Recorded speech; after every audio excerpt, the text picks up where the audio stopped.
button and say good morning. Welcome to Art 116. I'm James. Nice to see you all here.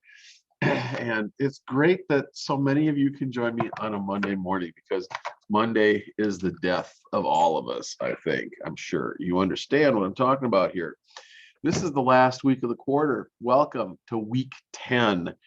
This is the week before finals week, and so we're going to try to blast out our final project this week, the painting that I was trying to demonstrate a little bit as we were coming together this morning. So let's see who's all here. Adriel is right there. All right, welcome to you. And Emily is here, is right there. I have dust and dandruff and dirt on me. That's old man stuff. Jordan is here, right there.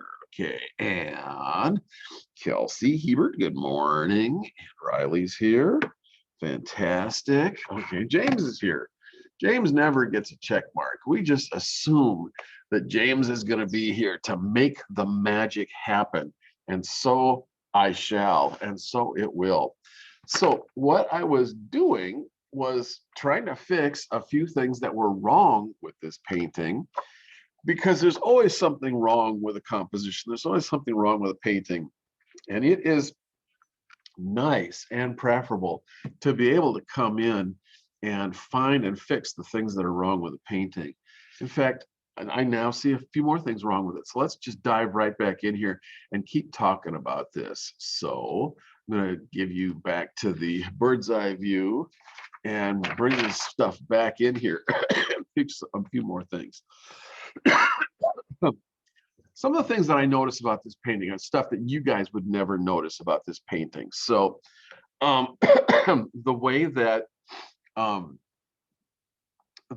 Botticelli went about this originally was to make this this pure, innocent, virginal kind of goddess of love who hasn't been able to inspire love or passion or anybody else or anything like that in anybody else, because she was just created. She was just born in the sea and is coming to land.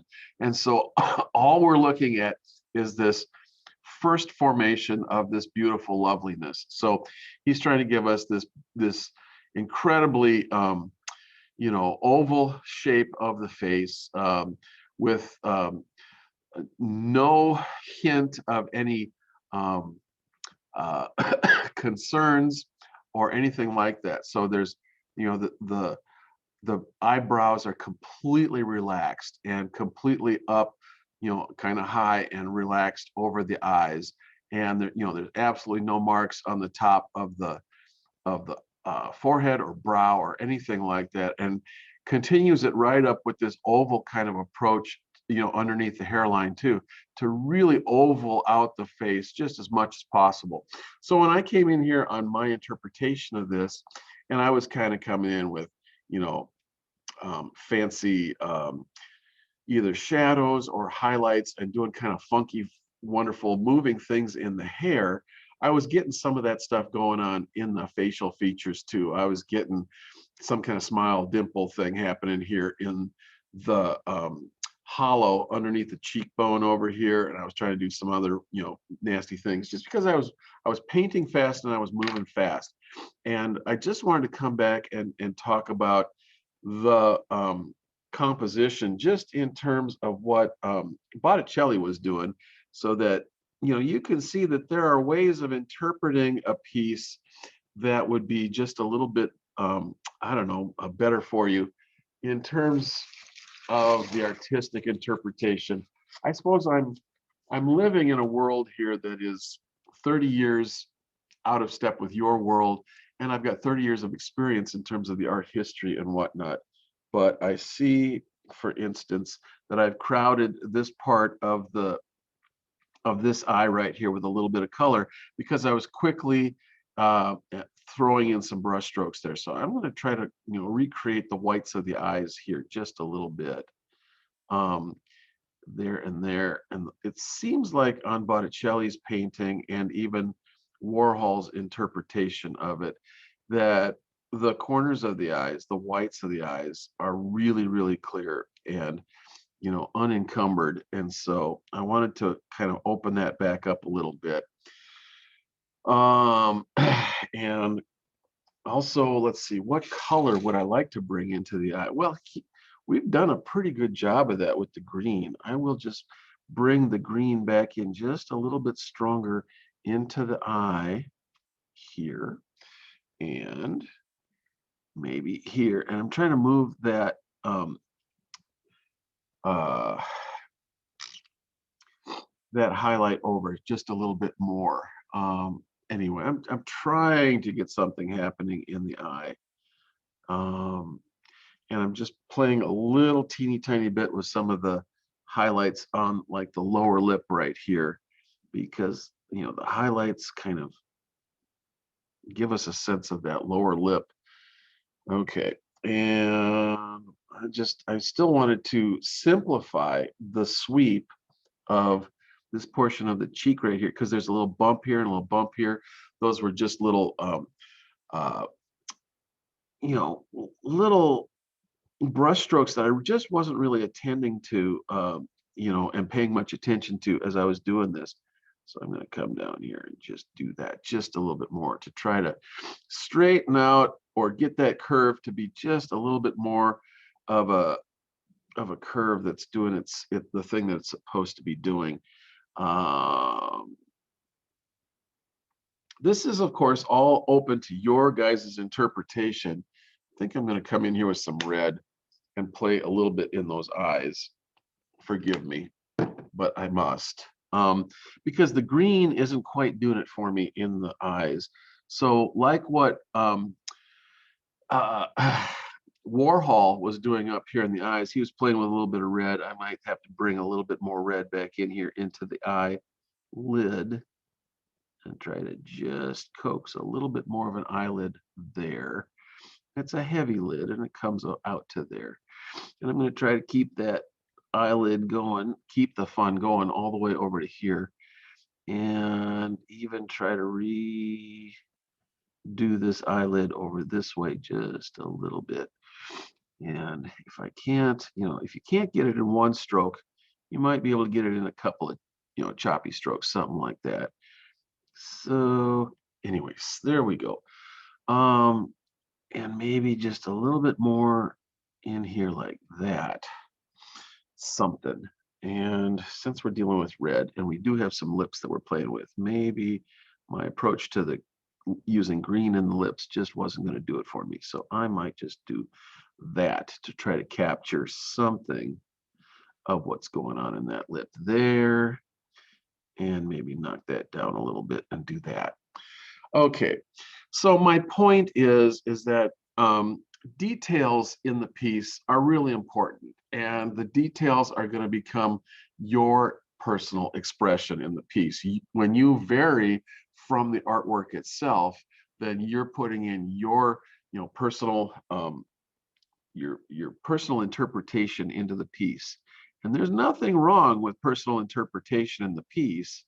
It's just that we want to be attentive to what's actually going on with every shape and every line that we're going to add to the piece, because they either um, add to the effect that is trying to go on in the piece, or it's kind of subtracting from the overall effect. And I know that you guys may or may not be art majors, and you may or may not have a lot of experience with this stuff, but I'd like us to try to do this with some kind of an artistic eye to what's going on in the composition.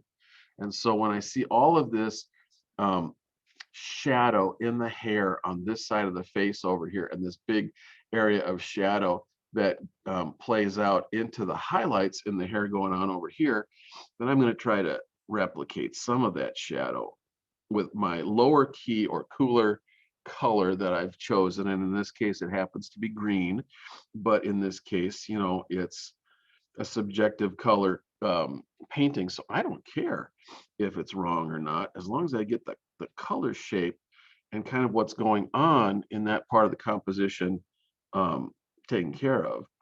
And so since we do have this idea of some of these shadows happening in here, I thought I would come back here and just play with this and mop this in and try to get this strengthened a little bit more in here in terms of this. Also, we might have figured out earlier in the quarter that red and green are complementary colors, and then when they mix together, kind of wet and wet, they're going to give us sort of a neutralized something that might even be considered brown, and that would be really cool. So I might kind of come in here and try to do some of that and get some of that brownishness happening on the low side of some of these hair tresses that are flailing out here in the wind, to get a sense of shadow on the bottom side of each one of those kind of hair tress thingies over there.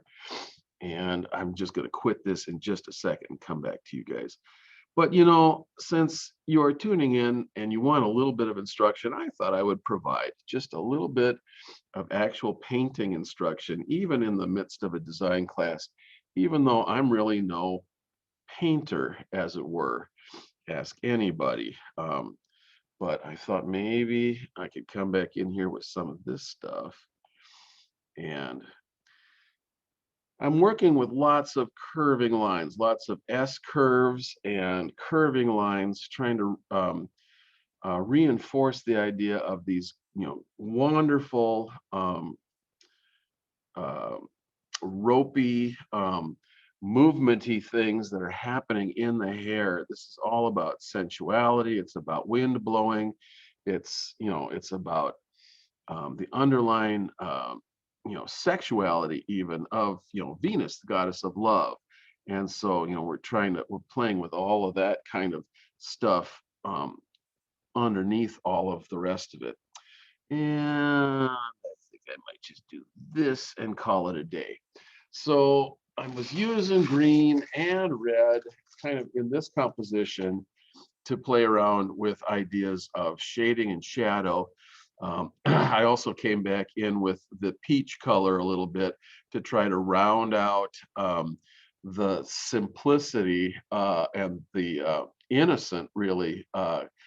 innocentness of this oval shape to the face. And I didn't even get it. I still have a little bit of jaggedness or just a little bit more going on here that breaks up this contour. The original contour is very, very smooth.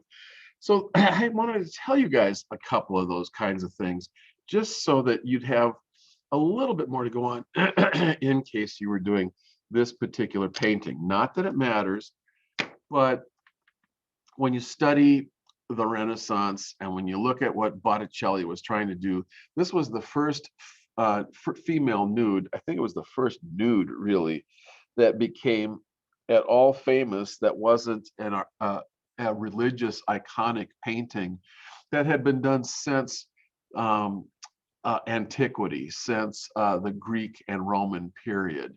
That is kind of how, I don't know, repressed or just not interested in the human body that painters were throughout the entirety of the Middle Ages. And so when we get to the Renaissance, about 1450 or so in Italy, it is kind of interesting, and the art history books do take a moment to talk about this as like one of the first female nudes that had been done since antiquity.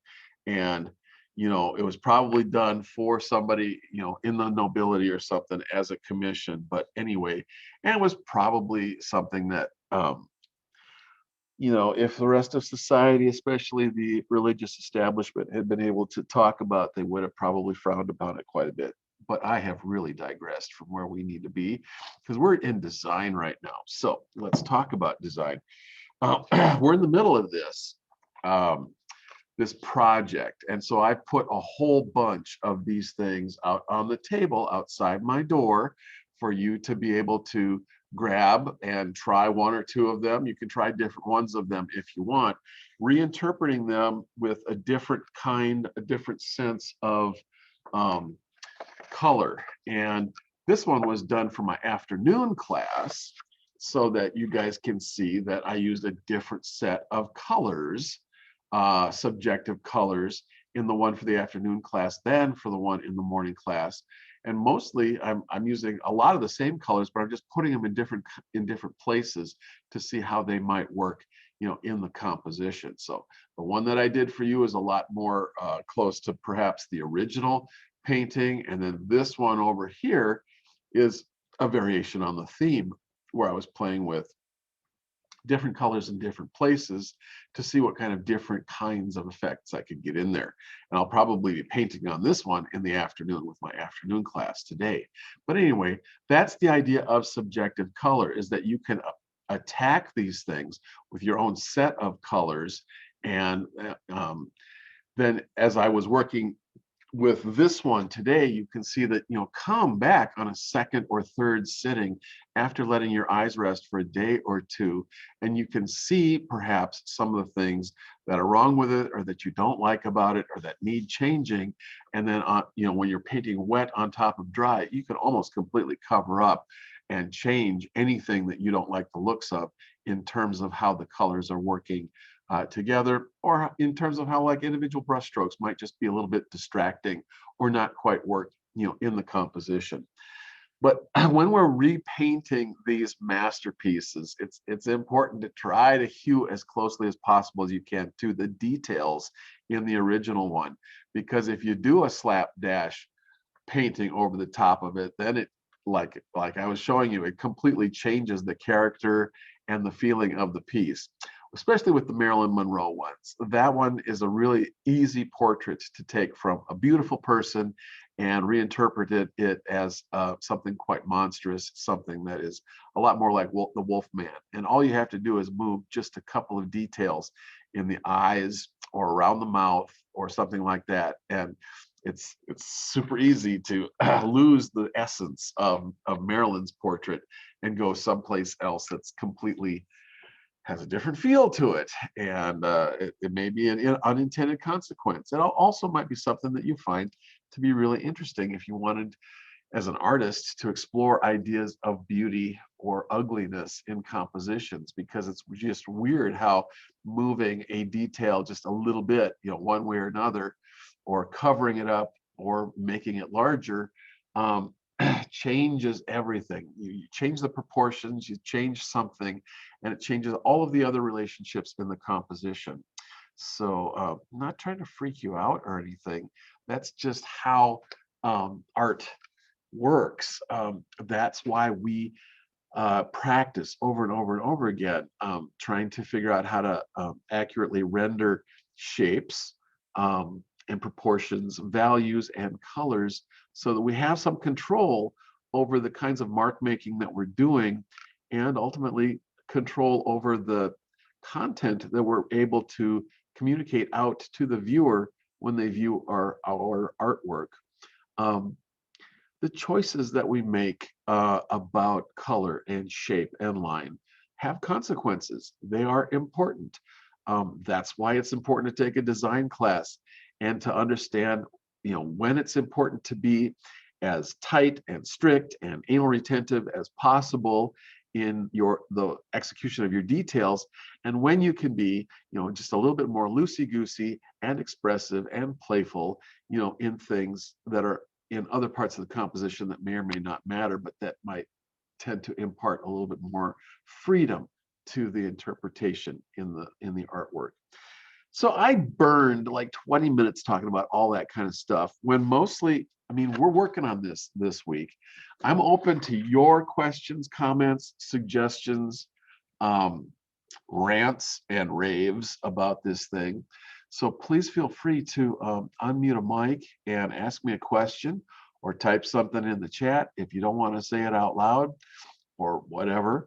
But by today, the time is starting to slip away from us. You need to come over and pick up these the blank versions of these things, whichever one they may be, so that you can do your interpretation.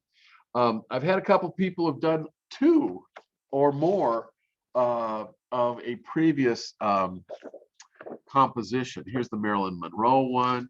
Here is the one that deals with Madame Matisse, The Green Line. And if you're not so sure about your artistic um, skill and you want to show me that you care about this kind of project, and we've got a week to work on this, and you've got some paint sitting around in your thing, you might want to try to do 2 of them and turn in 2, just so that I can see that um, if you didn't quite think that you liked or whatever your interpretation on one, you can throw another one at me. If you feel like you're just going too far into the weeds with one because you are having trouble managing this brand new set of um, skills that you're trying to manage in terms of paint application and working perhaps wet in painting, then try another one and maybe do 2 of them, and that way you can perhaps guarantee that I'll give you full credit for something instead of partial credit.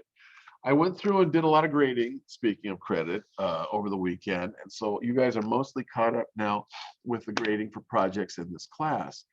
And as I went through some of those older projects, and I am so sorry that it's been since almost midterm since I did some of that stuff, but the simultaneous contrast one and the triad and the tetrad, I mean, some of you put an obvious million hours on some of those paintings, and I tried to give you credit for that, even if you still weren't quite getting the idea of interspersing the dots to try to get optical color mixing happening more in terms of the uh, tetrad, or we just weren't able to quite integrate all of the um, overlapping and trying to get the colors to actually be touching each other that I was looking for in the triad composition. I try to give you guys as much credit for these things as possible, but sometimes, if it's a total miss, or if you're really struggling with it, I can't give you an A if it's a B or a C piece. And so, I do my best, but I ask you guys to try as hard as you can to follow my instructions and try to interpret the thing to show the kind of idea that I'm trying to get you to discover and play with in each one of those projects. So anyway, you're caught up on your grading. You should be able to see what your grade is right now in the class, which should give a pretty good idea of where you're headed in the class, because we've only got the 2 projects left. We've got this subjective color project this week, and then next week we're going to do the final exam quiz, 20 questions, multiple choice, on the second half of the book. And so that's going to take us in for landing for this quarter. And so hopefully, wherever you're at in the quarter right now, that's probably pretty close to where you're going to be. I don't see that it's possible to significantly change your grade, either up or down, by doing a fantastic job on this, or having a lot of trouble with this, or the final quiz. I mean, we are so close now to the end of the quarter that we're kind of where we're at. I've reopened a couple of projects for people who are still missing the opportunity to upload their stuff. And so please go ahead and upload projects if you thought that you didn't get a chance to and you had abandoned all hope on that, because I still want those projects uploaded so I can grade them. And so I have talked a lot. I don't see any unmuted mics over here looking to jump in, looking, breathlessly to ask me a question. And so I will leave you today with this. For the coursework, I have created the coursework assignment for this, and I have uploaded a bunch of documents that are available for you to download and print out if you want to download and print out those things from the coursework. So a lot of the blanks of these things are available to print out.